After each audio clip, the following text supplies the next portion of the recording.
Hello and welcome along to the VMTV Rugby Pod. It's great to be back. And what a series we have to talk about. Alan Quinlan and Matt Williams join me as always. Let's look ahead to Saturday, Alan. How are you firstly? But let's go Ireland, South Africa, number 1 and 2 in the world. It's going to be class, isn't it? Yeah, I'm good. Thanks, Stuart. Yeah, it is. I think it's one that we've all been looking forward to for a long time. Unfortunately, we still have that. We can't do anything about what happened in the World Cup in France.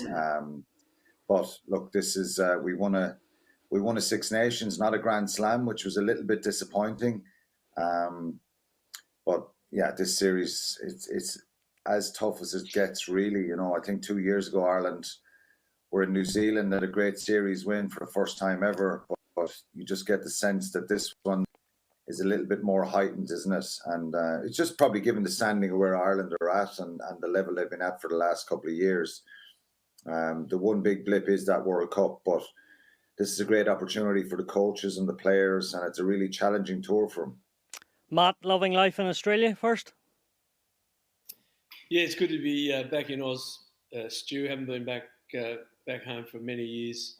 So it's lovely to be back and seeing family and friends and seeing a lot of rugby, watching the Waratahs. I'm going to the test match on Saturday where Australia take on Wales. So catching up on Australian rugby. I won't depress us all with telling you about it too much. But it is a great weekend of rugby, you know, this game on the high belt between 1 and 2 in the world. England and New Zealand down in Dunedin. So wonderful rugby all around with it.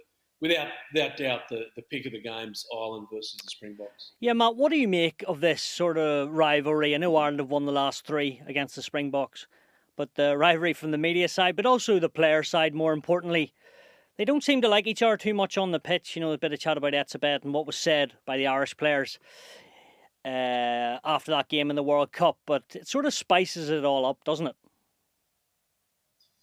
Yeah, of course it does.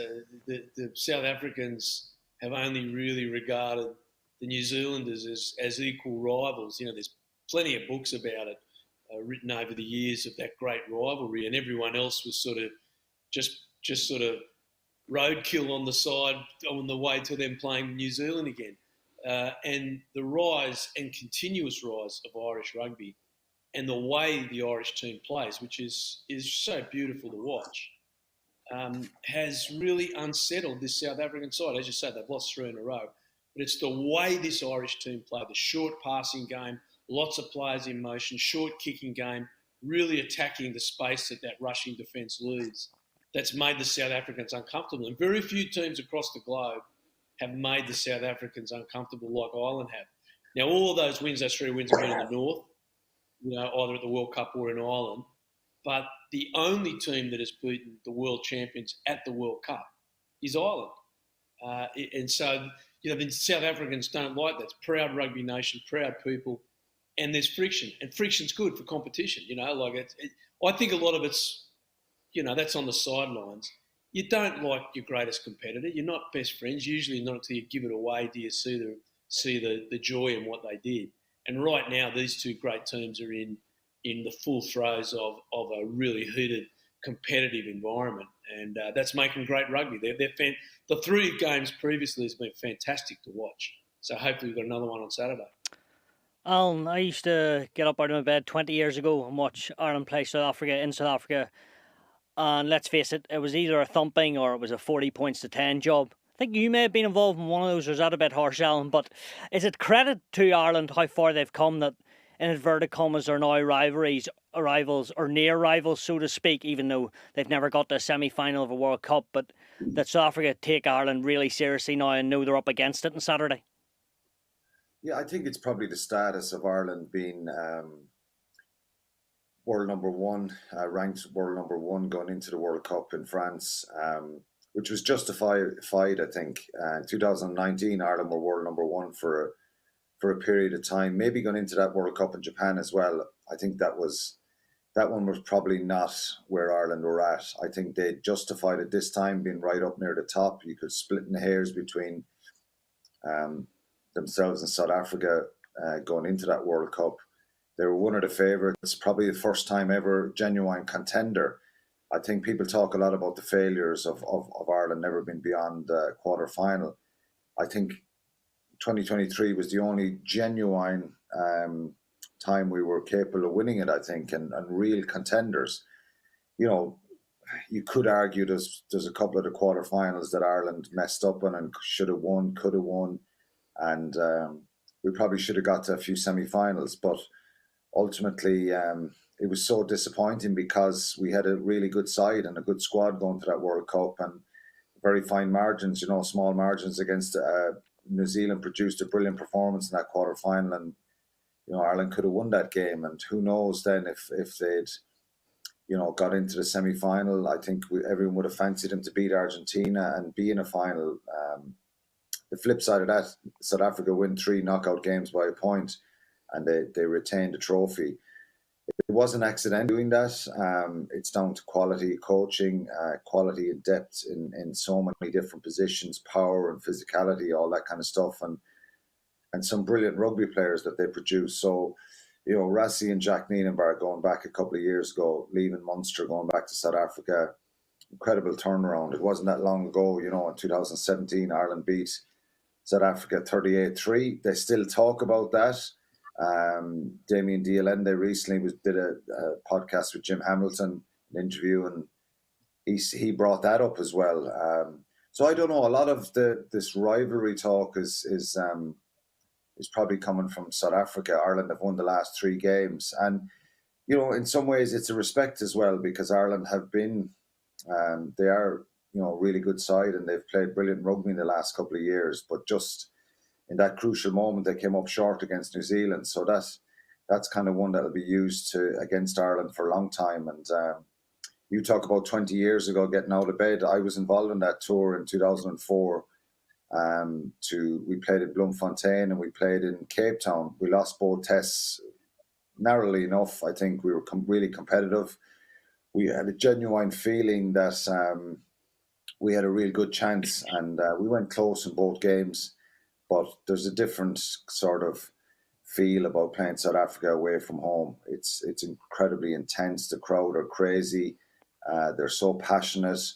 And a little bit like going to New Zealand, they don't expect anybody to come into their backyard and beat them. And that's the mentality, and it's a kind of a siege mentality.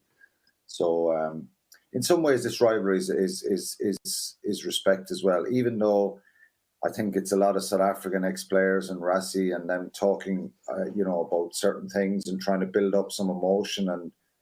And what it tells me is they really want to beat Ireland. This is kind of they want to rubber stamp this brilliant period for them and put Ireland back in their box a little bit. And really, I heard some of their ex-pundits talking about, and some of the media talking about Ireland, thinking they're better than South Africa.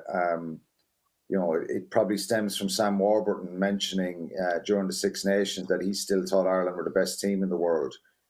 It wasn't coming from anyone in Ireland or any media here. In fact, if you go back to the World Cup, the pool game, I predicted South Africa would probably edge Ireland in that pool game live on national TV. I also predicted South Africa would win the World Cup beforehand. So I certainly can't be accused of that, and I don't think anybody else can. I think the reality here, Stu, is the number of rugby players they have compared to Ireland. They're a powerhouse in the game. They've won 4 World Cups. And in a sense, they're entitled to brag about that and flex their muscles and say, we're, pipe down the Irish, we're a little minnow when it comes to rugby terms. But we've punched above our weight, and we've had a brilliant 20 years of success in Six Nations. We won a test match in South Africa in 2016 against all the odds. A number of Irish players didn't make that tour, and CJ Stander sent off in that first test in 2016, and Ireland won it 26-20. Incredibly unlucky in the other 2 matches as well. We're in a very commanding position in Johannesburg in the second test, and South Africa fought back and ended up beating Ireland. And then the third test in Port Elizabeth was really tight as well. It was 19-13 finish. So, Well, Ireland have kind of been knocking on the door and been able to beat international teams and the top teams for a long time. So it's been a very successful period. The one blip, and I keep saying it because it's frustrating. The World Cup scenario is where we need to do it. We've got to wait till Australia now. But there's a sense of this one that South Africa just really want to beat Ireland and kind of enhance that position as them being the best team in the world. But I don't know. I haven't heard anybody in Ireland saying Ireland are better than South Africa. You get judged on World Cups, and that's where they produce the goods, and unfortunately we didn't. Matt, let's talk about Rassie Erasmus. I think off air you said genius. He picked his Irish 23 at the weekend. He also talked. He was in good form in the press conference, saying that he still speaks to Jack Nainenbar. I was obviously joking every night in regard to the sort of Leinster situation and what the players would know. As a former coach, I can see you smiling, grinning to get in. Did you pick your 23? You never put it in social media, but how does that whole thing work, and what do you make of him? I think Rassie is phenomenal in the mind games department, and you can see what he does. He sets the agenda for the week, and he's doing it through Twitter. He's using social media to get so many messages across, and his messages are going to his team, to the South African supporters. But I can tell you, he's trying to get to the opposition. He's certainly getting to the world rugby media. Like, everything he tweets hits everyone all around the world. And he's also getting at officials, and we've seen him do that in the past. And he does this in a very, very nice way. I have one person, the ultimate conspiracy theory is that Rassie was trained by the South African Army Intelligence Corps in these dark arts. Now, look, and apart from that, you add to that's one thing. So that's spin, right? That's spin. And I can tell you that Rod McQueen, right back in '99, used to say, okay, we have one agenda that we talk about in the team and the other agenda that we tell the media. So we'll get those messages across. And Rassie is doing exactly that same thing. So this is not something new, but he's doing it through social media, and he's doing it brilliantly. He's got a great sense of humour, so a lot of the stuff he's doing is jokes, and you can see that, but a lot of people take his jokes seriously, and they shouldn't. But he adds to that some really smart technical knowledge, and he looks at this South African team and says, what's the best way for this talented group of players to win? And he's chosen a path for that. So it's not just the spin that he's putting out, but he has the tactical side. Now, I don't like the game plan that South Africa plays. It's not attractive to me, but it's super effective. Super, super effective. It's gone for a 6-2 bench. All that stuff, that's Rassie thinking of it. The marks by their fullback, let's have a scrum, kick to the corner, maul, bring in the bomb squad, all that sort of stuff. Now, I don't like any of it particularly, but I admire the intellect. Like, it is true intellect. And if we look at the other side of that, Farrell's not responding to it. And I think that's really, really smart. What does Rassie want? Look at that Lions series. Gaddy bought in, and they were going back and forward. I don't think they did a lot of good for the game, to be honest. I think they damaged the game in many ways. But if you buy into Rassie's game, he'll beat you at it. You got to play a different game as a coach and different tactics as a coach. But when I look at Rassie Erasmus, 2 World Cups back to back, the South African rugby public adore him. He can do no wrong. Singing Rassie the Zombie. It is fantastic. It's fantastic to watch. And I use the word genius. I think he is, in his environment in South Africa, not so much when he was in Limerick with Munster. Even I heard his interview this week, his press conference, saying it's different when you're away from home. But in his environment, Rassie played for the Cheetahs at Bloemfontein. In that environment, he is amazing and doing a great job. Even the fact, Alan, he's sitting there with Ed Netzebed and he's sort of joking with him about the Sharks' record of losing so many games in a row in the URC. He must have so much respect, but that comes, as you say, with the 2 World Cup wins. Yeah, he's produced the goods, and he has a good atmosphere amongst his squad. And I would have heard that out of the Munster group when Rassie was there and Jack Nienenberg was there. You know, it was a calm, enjoyable environment. It was very much about accountability, and he had a way of dealing with people that was respectful, in a sense that he was honest and straight up with them, and he required a level of buy-in in that. And it sounds kind of very obvious, but you know, that's what has brought him his success. I just finished his autobiography, actually. It's really intriguing. He's always, and I get the picture from that book, reading about it, that he's always thinking outside the box. He's trying to, he's in innovation in a big way, in a sense that he's always trying to find ways of doing things differently, new ways, thinking ahead of people, planning and getting strategies. And I think, you know, it's very obvious that was what he did, even before he came to Ireland, involving in you know, a pathway system for young players in South Africa, and structurally, he's made a lot of changes, and he's very proud of that, he says in the book. And really, they're a sleeping giant, aren't they? Who he's awoken.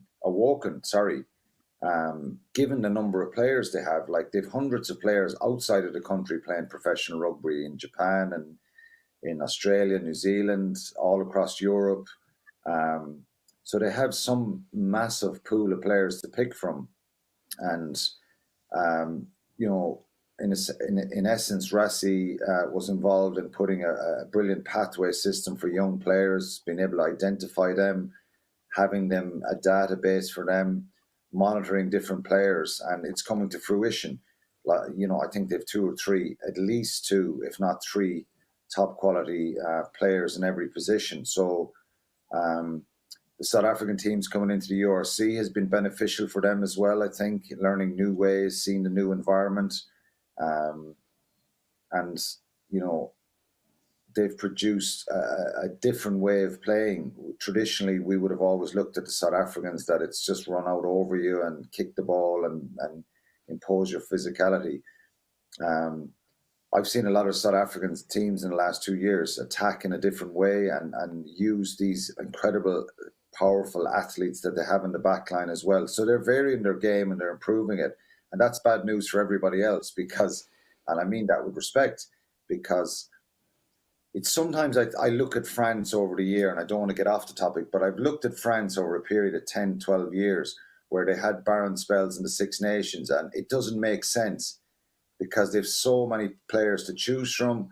And ultimately, when you dig down into it, it's down to mentality, structures, fitness levels, players buying into this elite level of performance that's required, and the way you conduct yourself off the field. And France, given the number of players they have, should be at the top of World Rugby rankings fairly consistently, should be up there with the players. You know, South Africa, that's what they're doing really well. Structurally, there's you know, Rassie talks about alignment camps, but that word alignment is alignment throughout rugby in South Africa, is getting all these players to buy into they want to become Springboks, but how do they do that? And how do they monitor these players? So he's done an incredible job, and the players in Munster loved him when he was there. And, you know, with respect to the team that was there at the time, he got the best out of them. They got to a Pro 14 final, and they got to the Champions Cup semi-final. They lost against the Scarlets, and they lost against Saracens in the semi-final of Europe. But he has this ability to bring emotion into it as well. And that's what the book is all about. And he doesn't hide away from that. So South Africa have had, you know, and it's well documented about the challenges they have with crime and poverty. There's a lot of tough stories with certain Springboks that he's brought through, difficult moments, incredibly harsh realities. And he taps into that emotion, that reality, to try and find a cause or a way of inspiring people and trying to create unity. So that's what he's done as well, which is incredibly effective for them. You know, they've so many challenges in South Africa. I've been there many times. I love the country. It's a brilliant place to go. But you know, you see the reality and the challenges every day when you move around there. So what he's done is created a brilliant system, a system that you would hope, from their point of view, will continue to churn out. Like the challenge here for them, Stuart, isn't getting athletes and big rugby players and good rugby players. It's trying to get players into a system that they look after themselves well, from nutrition, fitness training, and then they upskill themselves. And if they continue to do that, they're going to be a dominant force, which, you know, where we expect them to be. So he's done a brilliant job, Rassie, and the book has been brilliant. I've really enjoyed it because he talks about his own lack of confidence, in a sense that you wouldn't think that someone who's able to speak so well in the media and command a room, if you like, that he would be lacking in confidence and doesn't want to be in the limelight as much. So look, he's done a brilliant job, and he's really fine-tuned a wonderful crop of players that they have into world champions. Matt, before we get into player specifics, you know, Ireland we talked about them winning their last three against South Africa earlier, but they've only ever won once away from home in South Africa, that test in 2016 in Cape Town, where they actually played a lot of the game with 14 players. And it's the first time South Africa, since winning the World Cup, it's sort of a homecoming for them, playing back in their own country, in Loftus-Versfeld, in Pretoria. What a stadium. Like, there's a lot of emotions there as well. How do you think that'll play for both teams? I think this is really difficult for Ireland. Loftus-Versfeld's a legendary stadium. I've had the privilege of coaching there 3 times, I think. Might have been 4. Can't quite remember. But it's just a wonderful, wonderful stadium.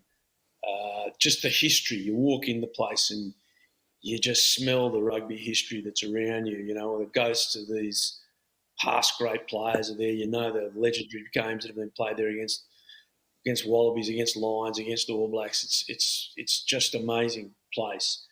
And what Quinny was saying there about Rassie is he's united the country behind this team. So the Boks have sort of become South Africa's team, and that's because his ability to communicate those stories that Quinny spoke about, the hardships that a lot of these players have had, especially the black players, and how they came from the background they have to be a Springbok, to be world champion. And those players worship Rassie, and he tells their stories. And the Rainbow Nation, as they call the South Africans, in many ways is seeing the national team as that rainbow, where the political system has been very poor for the last 20 years. They just had an election, and without going into politics, you know, they've had to have the ANC have had to go out to other parties to form a government. It hasn't fulfilled the promises that Mandela had 30 years ago when they came out of isolation. But this rugby team seems to do it. And I think when the Irish team goes there, 13 months after they assembled in camp for the World Cup year, they've been going for 13 months on the road, and they've had so many disappointments. I think this is going to be really hard to go in there and find the energy in the Irish team compared to the energy that is going to be pumped into that South African side. World Cup champions, here's our homecoming. Here's the team that reckons they should have beaten us. They're number 2. Here's our people. Like, if Ireland can win there, this will go close to beating.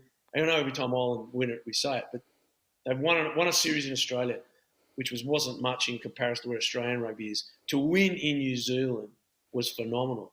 To win this Test match, I think, will be equal to anything they could do in New Zealand. The odds are really stacked against Ireland and stacked in favour of South Africa. And I'm not trying to make this out as a negative. I'm just saying the South Africans and Rassie leading them have done such a good job to put themselves in this situation. It's at altitude, you know, which makes you fatigued. I think the last 15 minutes, you know, it might be really hard for this Irish team to get the energy to get going. I hope I'm wrong, but it just looking from the outside in, I'm not sure that that this Irish side is going to have what it takes to take the enthusiasm that this South African side will have. And look, Ireland have proved us wrong in Marseille. They proved us wrong in New Zealand. So I hope they prove us wrong again. But maybe the best way to put it is this is an incredible challenge. And I don't want anyone in Ireland to think that this is like playing at the Aviva. It's not. It's very much stacked in South Africa's favour. Alan, if we look at the Ireland team, who they'll be without Gibson Park, Keenan, Hansen, Jack Conan as well, who looks to be coming in, and we must refer to this because this podcast will probably be released after the team announced and we were recording it before, but it looks that Jamie Osborne is going to play 15. Last time there was November 2022 against Glasgow for Leinster, also played under 20s there. And then Craig Casey, if he comes into 9. But firstly, let's touch on the guys that are missing, Gibson Park, but the rest of them, how important are they? And if Jamie Osborne does start at 15, what a baptism of fire. Alan, he's normally a centre or a wing. Yeah, he's a very short footballer. I think it's probably the one position that, with Rassie picking the Ireland 23 a couple of days ago, was it last week? Last weekend. Saturday, wasn't it? Yeah. Yeah, he wasn't able to pick Jamie Osborne at fullback, so maybe he's not this. So he's not a genius then, is that right? He's not a complete Rassie, you're not a genius. I know you'll be listening to this podcast afterwards. Jacques didn't know. Jacques didn't find that up. 21 out of 23 is not bad, or 22. We can't really waste a lot of time on it because in case we're wrong. But look, there's talk and speculation. Let's say we're right, Alan. Let's say we're right. Go on. Well, Jamie Osborne as a fullback, I obviously it's a bit of a surprise because I thought Jimmy O'Brien would start there. I think Jimmy O'Brien is a brilliant player. He's proven himself as a winger fullback and always been superb for Leinster and Ireland. Top quality player, and he's the most like for like Hugo Keenan type fullback. Keenan has been amazing for Ireland for the last number of years, world class. Mac Hansen missing is a loss as well. Calvin Nash did really well in the Six Nations, so it's a big challenge for him. It's something new for him. He was there with Munster in Loftus. Calvin Nash played brilliant with Munster beating the Bulls there back in April and then beating the Lions. So I think Jamie Osborne, his experience of, I think I looked at that team that played against the Bulls in that semi-final, and I think there was only 2 or 3 players in that 23 who had played in South Africa before. It tells you how many times Leinster have sent their frontliners to South Africa. They haven't needed to over the years, maybe. Well, they've made that decision, whether it's right or wrong. I think most people would love to see, see them in the URC more, the strongest team down there at times. But Jamie Osborne's a brilliant player. I think I've been very impressed with him. He is strong, he's physical, he's a brilliant left boot. And, he's played a lot of his underage rugby in at full-back as well. So I think he's capable of doing it. I think South Africa will certainly test him. Faf de Klerk, Pollard, they'll put up high bombs no matter who's in the backfield. So you just kind of hope if this happens that the first 1 or 2 that he gets put up against him, that he wins them and starts the game well, because the crowd getting your back there as well, and if they sense any sort of nervousness, they'll go after him. But I think he's a very calm player, and I think he's a very short. So in a sense, it's a surprise, but I wouldn't have any problem with it. I think it could be a master plan. It could be a brilliant opportunity to bring in somebody who is big and physical and has great vision as well. And he could have, it could work in their favour as well. Any of these selections like that, they can always backfire. We go back to the Robbie Henshaw one a few years ago when Joe put him at full back and he wanted to have, there's always a danger of trying to have your best players on the field, but not certainly in their positions. And that's what happened with Robbie Henshaw, trying to find a place for him on the team and have Ringrose and Bundy Aki in the centres. It didn't work. And so who knows? I think they'll certainly be aware of that if it happens. But I think he's a brilliant player, and he's someone who is going to have a long international career.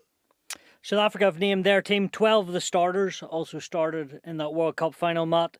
20 World Cup winners. Rassie was saying it's a 6-2 split, but could go to 7-1. That's what he said if there's a few guys with a late fitness test. Don't know if that is true or there's mind games, or it may well be true. But so much experience there, Matt, and just winners. You know, you can pick out Khaleesi, Pollard, Detoy. You can name them all, you know. Faf de Klerk, you name them. But who do you like in there, to say the obvious, and who's your real standout man? Well, it's strange to go straight to the bench, but seeing Malcolm Marx back on the bench, like they've got two of them. I know Ireland have two great hookers, but wow, Marx coming off the bench, he'd be starting in any other team across the globe, probably with the exception of Ireland. Look, that is just a fantastic. Look at the tight five, the back row, the halves. Like, where's the weakness? There is no weakness. And you've got Pollard back there now. Andre Pollard at 10, who's playing his rugby at Leicester at the moment, but Loftus-Versfeld is his home ground. And I don't know if the listeners, obviously everyone from South Africa knows, at altitude, the ball travels further. And Loftus-Versfeld is 1,336 metres, I looked that up beforehand, above sea level. So you're a kilometre and 300 metres straight above probably where we all are now at sea level. And the ball will travel 10, 15 metres further. I saw South African players many years ago on a captain's run taking kicks from the 10-metre line on their own side of halfway. So that's 60 metres to the goalpost. On the angle, it's probably more. And they were kicking the ball dead. So the ball's travelling 70 metres. And we just come back to that one where Jamie Osborne, if he's selected, that's going to be a problem for him in calculating his catches, because these guys are going to put the ball up. Your hang time, that's the time the ball's in the air, it'll go up by about a second. So instead of a 4.5 second hang time, you have a 5.5 second hang time, which means the South African chasers will get to him. So that is problematic. All those things are problematic. The other part that I like about this South, or I don't like, depending which way you want to put it, that is a great defending side. Who misses tackles in that team? There is no one missing tackles in that team. You then look down at the bench. There's a powerful bench, probably not as powerful as it was in the World Cup. They've got a few injuries out there, but still, that is a really tough side that is experienced as playing against Ireland.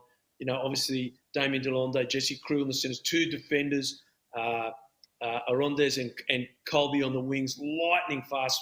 Willie le Roux. Now let's just talk about that selection of Willie le Roux. Now I know Williams is injured.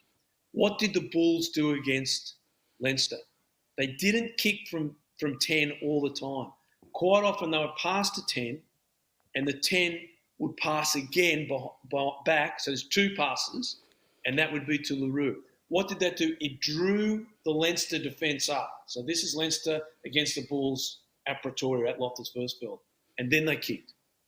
And that second pass drew the defence even more forward to create more space in behind, and they kicked fantastically into that space or just over the top behind the defensive line.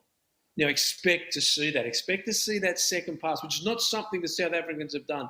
They usually just go to Pollard and he kicks.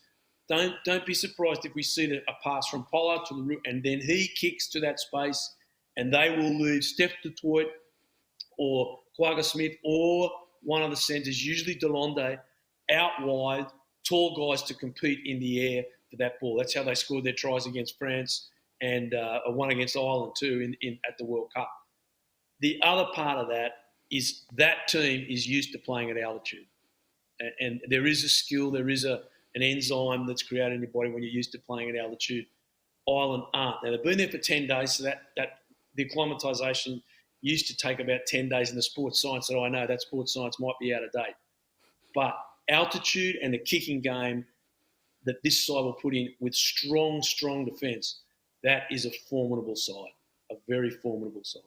And we must mention there, Alan, Pollard didn't play in the last matches Ireland have won. You know, South Africa have had their kicking troubles with Lebok and Willemsen, haven't they, as well? So he's, like, we've seen him, semi-final kick goals every game. He pretty much kicks important goals, huge ones.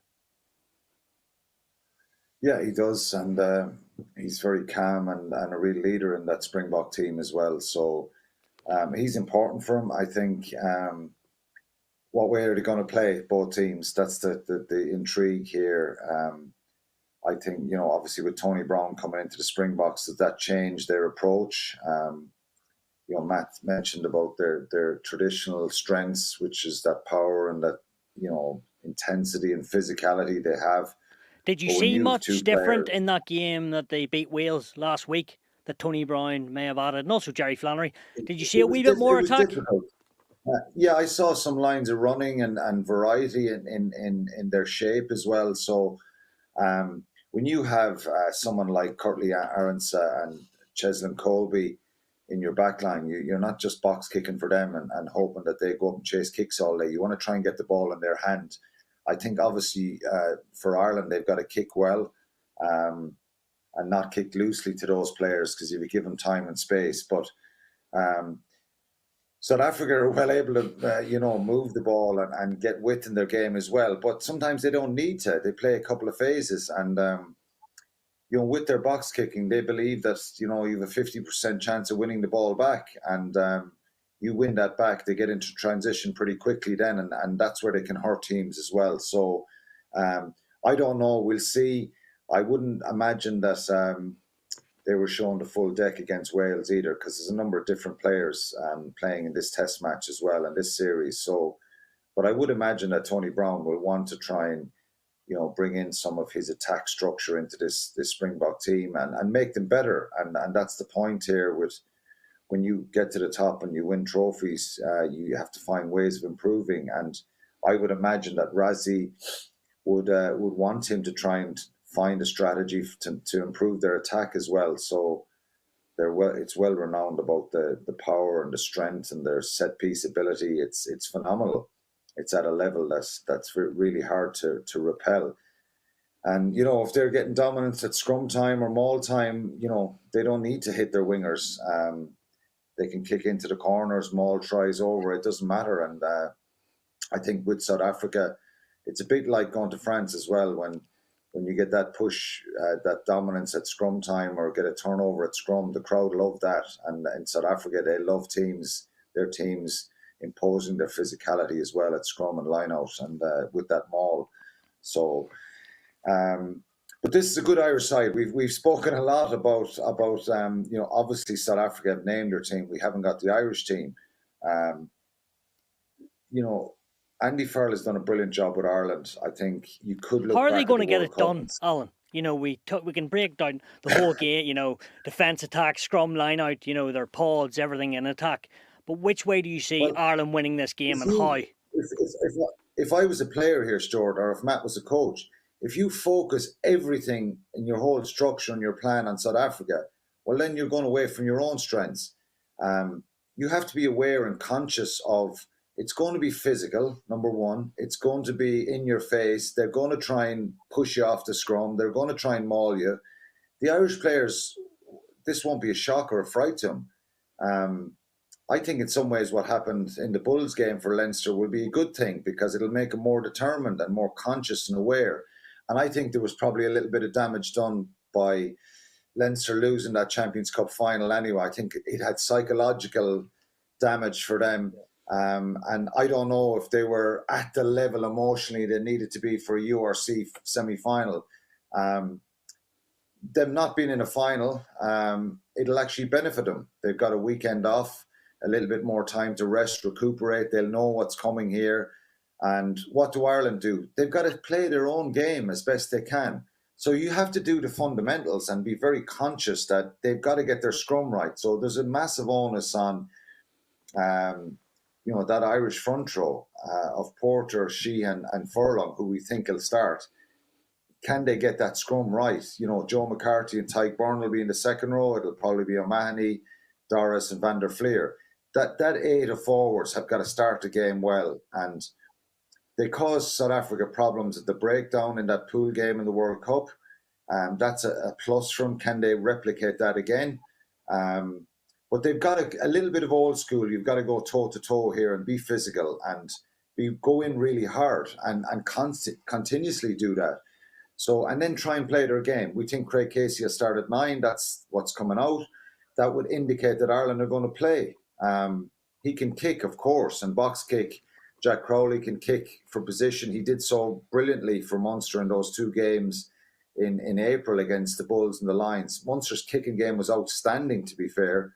It was outstanding last year in that final against the Stormers. So, of course, Ireland are going to kick themselves. But I think Ireland's biggest strength in the last few years is their ability to keep the ball, stress defences, and get to multi-phase. And that's what you hope that they can do, play their own game to their best ability. Because if Ireland are thinking here, and I'm saying this as a player, I don't know what Matt thinks as a coach, if you're going to South Africa to contain a South African team, it's the wrong mentality for me. Of course, that's multi-layered, that word containment, because you don't want to play crazy rugby either, because they put so much pressure on you. And if you start playing out of your own 22 every single time, Jesse Creel, Colby, these guys are shoot out of the line. If they make a tackle, they turn you over. It's 3 points from Pollard. So you don't want to do that. I'm not saying that I think there's obviously going to be a fair bit of kicking in the game because you want to play it territorial. But when Ireland get the opportunity, I think they've got to be brave and attack and hope that they can at least get parity. But if, parity isn't something you should aim for, it's dominance you should aim for, even though it mightn't be the most realistic goal. You've got to set your standards high. Joe McCarthy, he's incredibly physical. He's someone who's new, who's come into the team, the Six Nations. He's got to get his hands in the ball, make some big tackles.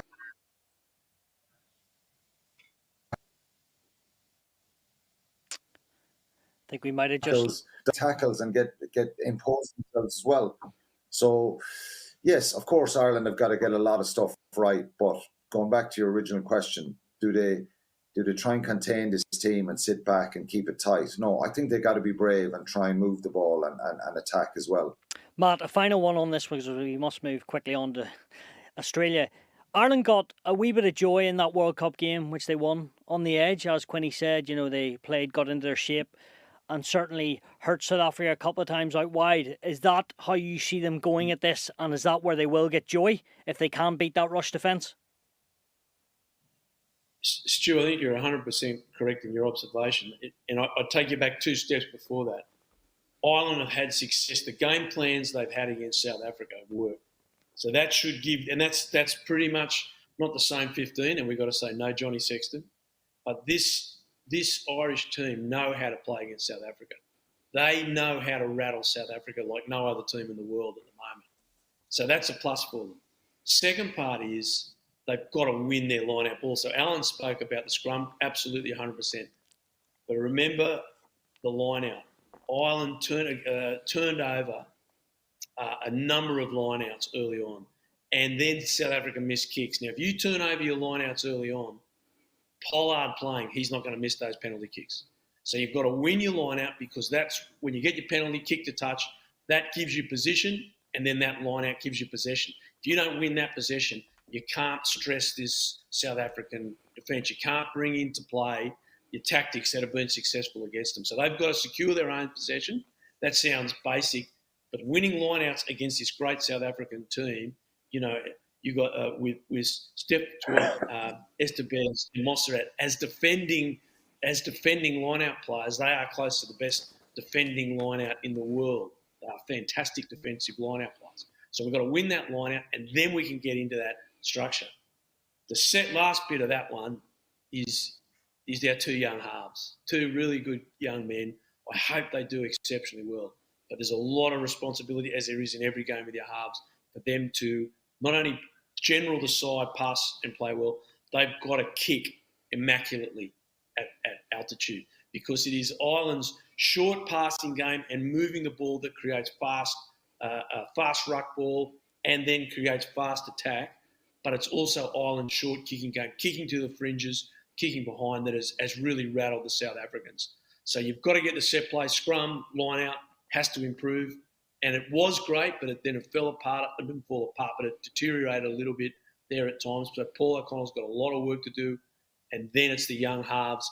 generaling the side and kicking with accuracy. And I hate to say it because I want him to kick 100%. You know, Jack's got to kick really well for the sticks. You can't miss goals at altitude. And if they can, but this team is capable of doing that. There's no reason why we should doubt this Irish side can win, except they're up against world champions who will probably have more energy. So I think it's going to come down to, does the side have the energy to implement, the Irish side have the energy to implement a game plan that they know works. Alan, last one on this. Can we draw any comparison going into the Six Nations away to France? Not many expect Ireland to win, if anything, a lot. Thought France would beat them. Yes, there was a red card early on, but Ireland really dominated that game, particularly the last 60 minutes. Can we draw much onto that? Does this give us a bit of hope going to South Africa, or is it a whole different ball game in Versfeld? Of course, you can try and get some confidence out of it and look back at your approach. The intrigue in sport always is, what's the difference between home advantage and being away from home? And it's a different environment. It's the crowd. I think it's the travel. They're the kind of obvious ones. But ultimately, you're still playing the same size field. You've got to try and block out and quieten the crowd, not make excuses mentally.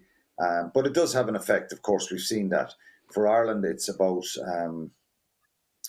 you're trying to stay calm and being really good and efficient. Matt mentioned the big obvious one, which I didn't mention, and I'd like to, reiterate the point he made about the line out. It's really important. You've got Mostert. And they didn't get that right in the World Cup. Sure, they didn't. They didn't.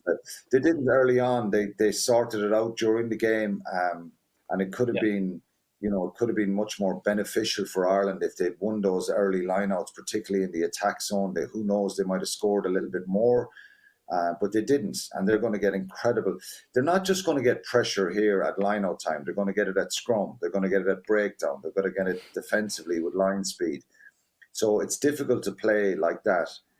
They're the fundamentals that South Africa have been really good at, being in people's faces and using their strength and their power then in physical exchanges. So Ireland have just got to stay calm and be really good for 80 minutes and stay tuned in, particularly if a player makes a little half break, that there's support players there to clean them out and secure the ball and then try and play themselves. It's going to be incredibly difficult. Like when you look at the team, and you look at what these players have done and the fact that it is in South Africa, it's a really tall order for Ireland.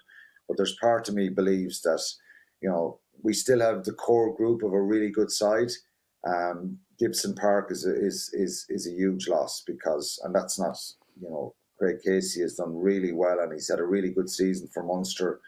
But Gibson Park is at a level, his decision making and his movement and the way he can see things and bring other players into the game is phenomenal. So maybe we should have made a few more changes, but I think both these teams want to win this game desperately, and you've got to go close enough to full strength here, if not full strength of what's available to you. And I think we'll see a bit of transition in the next, in November in the next Six Nations with new players coming in for Ireland. But look, we still have a very good coaching team, and I would be really interested and intrigued at what Paul O'Connell is going to bring. Andy Farrell, how they're going to, take on this challenge. Will we see something new, and can the players implement it? So it's an incredibly exciting game, and I think for both tests, if it's not the end of the world if Ireland don't win either test, but we need to make sure that.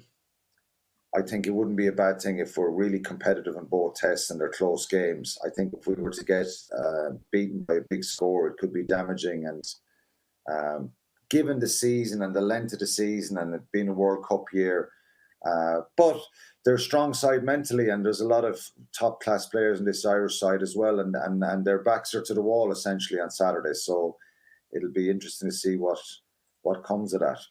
Before we go into predictions, Matt, just quickly moving across the globe there, Joe Schmidt's first Wallaby team picked against Wales, who aren't in great shape themselves. Where do you see that, and how do you think Joe will go? Stu, I'll throw a few numbers at you. You know I love a good number. Joe's picked 7 new caps. Liam Wright's the captain. He's the 7th Wallaby captain in the past 13 months. Since 2016, the Wallabies have won 1 game in Sydney, and that was against Samoa. That is a staggering statistic that got me today. They've lost to the Pumas, England, New Zealand, Scotland, Ireland, and South Africa in Sydney. So that is just unbelievable that they haven't won a game here in Sydney. So they're going into this game without Angus Bell, Will Skelton, Rory Arnold, Michael Hooper just retired, Ned Hannigan, Lachlan Swinton's gone overseas or is going overseas. Curtly Beale's finished his career. He did his Achilles tendon at training the other day. No Koroibete, no Ken Ikatu, and no Koroibete. Like, this is a seriously, seriously weakened side. And, I think none of that's against Joe. I think that expresses the state of Australian rugby right now. It is really, really shambolic. And Joe has to pick the pieces up, or this is his team. He said he's going to change players on the way through. Before the announcement of that team, I thought Australia would beat Wales. I still think they're going to be in it, but there's no way you can have a great deal of confidence. The other one, here's the other amazing stat. They played Wales at the World Cup and got beaten 40-6. The Wallabies got beaten 46 by Wales. There is only 5 players left in that Wallaby side from that game at the World Cup. So that tells you this incredible flux. Who do we have? There's just a lack of knowledge of what's around. There's a lot of injuries. And it also describes the state of Australian rugby. It's, for an Australian, for me, it's just been so sad coming home and going out to watching these games and watching the players play. There's one Waratah in the starting side. Jake Gordon, the scrum half, is the only New South Welshman in the starting side. That is just amazing. New South Wales was the heartland for 150 years. So it's trouble, mate. It's trouble. Look, I think they'll get a good crowd at the football stadium Saturday night. I'm going, but I got no confidence, mate. No confidence in that. Well, it's a big job Joe has, Matt. Make sure you enjoy it. Alan, we need predictions of all 4 games, actually. Haven't even touched New Zealand, England. But anyway, let's go Ireland, South Africa, New Zealand, England. We've got France, Argentina, if I'm correct, and Wales, Australia. You have to go with me first then, is it? Yeah, just the way you looked at me there. Okay, in order, I think England have a good chance in Dunedin against New Zealand, but, you would probably expect New Zealand to win that one. I think Australia, given the desperation for a win and Joe Schmidt's involvement there now, and probably, again, Warren Gatland has picked, there's a lot of new players in that squad in the last period of time. So I think Australia will be too strong for Wales. I don't know what's going to happen in Pretoria, but I suspect it'll be incredibly difficult for Ireland. I'm really hopeful that they can get a performance. I think they can cause South Africa some problems. But you'd have to say that South Africa are favourites and will probably be the victors in that one. But and the last one, I'm really hopeful again, as I said, that Ireland can get a performance there. And who knows? They may cause an upset. I think they might. If they lose this one, they may get a win in South Africa the week after in Durban. Who knows? But I think this Ireland team are a good side, and it's probably out of hope that I really feel they can find a bit of a spark that we've seen. He doesn't want to go against them, Matt, does he? Just say it. Just spit it out. I think South Africa will win, but I am confident that Ireland can find. They might be able to do it over the 2 matches, but I think they'll find a really good performance in one of them and could win a game. So let's hope they start brilliantly, but I think South Africa will be probably just too strong for them. I think Argentina will beat France. Okay. I think Felipe Contepomi has got a lot of really good players. He's got a bit of a bounce in them, and they're very difficult to beat in Argentina. So it's a hard one to predict because, there's a lot of changes in that French touring squad as well. So I'll go New Zealand, Australia, South Africa and Argentina. Matt? I'm with Quinny, all the home sides. I think Ireland can win next week at Durban, at sea level. I think this week is going to be really, really tough for them. Really tough for them. I don't think they're going to get smacked in any way. I don't think that's going to happen. But it's going to be a tough game.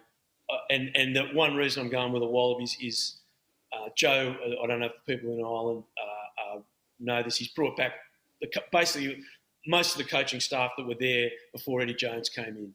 Laurie Fisher's back in, who's a fantastic technical coach. A lot of good guys back in the coaching staff. And I think, as Quinny said, the desperation will be enough. The French side won't be as organised.